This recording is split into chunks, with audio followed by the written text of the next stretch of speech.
नमस्कार. अशाच रेसिपीमध्ये तुम्हा सर्वांचं स्वागत आहे. आज आपण एक वेगळ्या पद्धतीची आमटी म्हणजे झिरकं करणार आहे. हिरव्या वाटणातलं वाटाण्याचं झिरकं.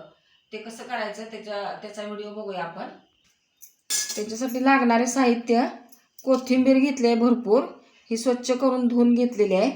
हे ओलं खोबरं घेतलंय, वाळलं घेतलं तरी चालेल, नसलं ओलं तर.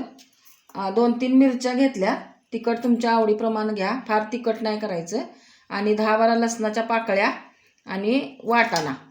हा 1-2 वाटी वाटाणा आहे. पातळ करायचं असते ते, फार घट्ट नाही करायचं, त्याच्यामुळे वाटाणा कमी घ्यायचा. आता ताजा वाटाणा आलेला आहे बाजारात. आता हे आपण वाटून घेऊया मिक्सरला बारीक. कोथिंबीर घातली, मिरची घातली, लसूण घालूया, खोबरं, थोडंसं पाणी घालून वाटून घ्यायचं बारीक. आणि थोडासा वाटाणा घालूया मिळून यायसाठी. हे आता आपण बारीक वाटून घेऊया.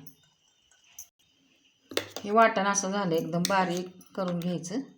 आता आपण फोडणीला टाकून घेऊया. भांडं ठेवलेलं आहे गरम करायला.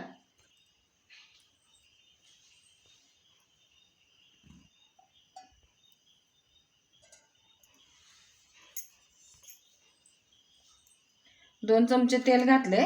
तेल गरम झाले की आपण आता फोडणी घालूया त्याच्यात. जिरे,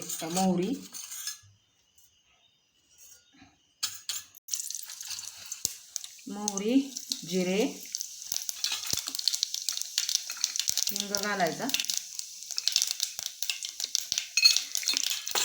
कढीपत्ता,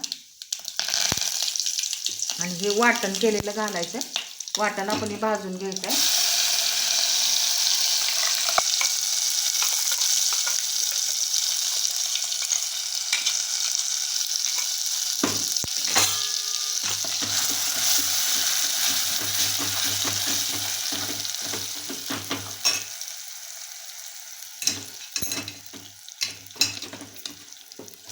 चांगलं भाजून घ्यायचं वाटण. मसाला भाजलेला आहे. हळद घालूया, हळद घालायची.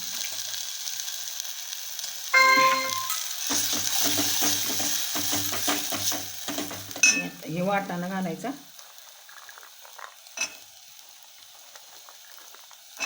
हे झिरकं पातळच असतं, फार घट्ट नसतं. ब्रेड बरोबर छान लागतं हे. यात जरा थोडंसं परतून घेऊया.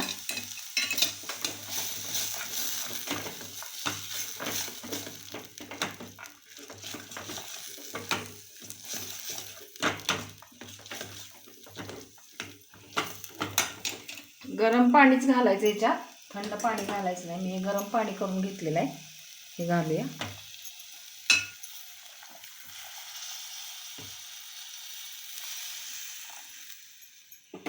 कलर मस्त आलाय. मिक्सरचं भांडं धुवून घालते.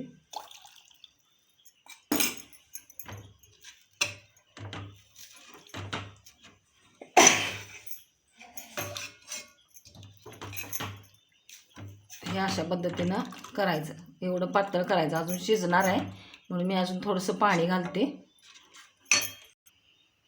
चवीनुसार मीठ घालायचं. मी गरम पाणी घालणार आहे, अजून थोडं गरम करायला ठेवलेलं आहे. आणि आता हे वाटाणा शिजेपर्यंत उकळून घ्यायचं. हे अशा पद्धतीने हे झिरकं होतंय. 5 मिनिटात ह्याला शिजवून घेऊ. 5 मिनिटं झालेले आहे. शिजलंय का बघूया.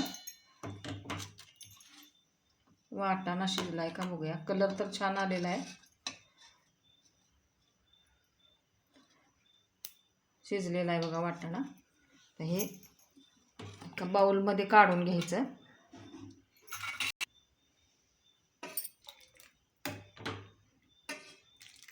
ह्याला कांदा, लिंबू वगैरे काही लागत नाही. हे असंच ब्रेड बुडवून किंवा असं चमच्याने सूपसारखं सुद्धा पिलं तर चालते. ब्रेड आणि हे हिरव्या वाटणातलं वाटाण्याचं झिरकं अशा पद्धतीने करून बघा. व्हिडिओ आवडला तर लाईक करा, शेअर करा, सबस्क्राईब करा, बेल आयकॉन दाबायला विसरू नका. परत भेटूया अशाच एखाद्या छानशा व्हिडिओ बरोबर. तोपर्यंत धन्यवाद.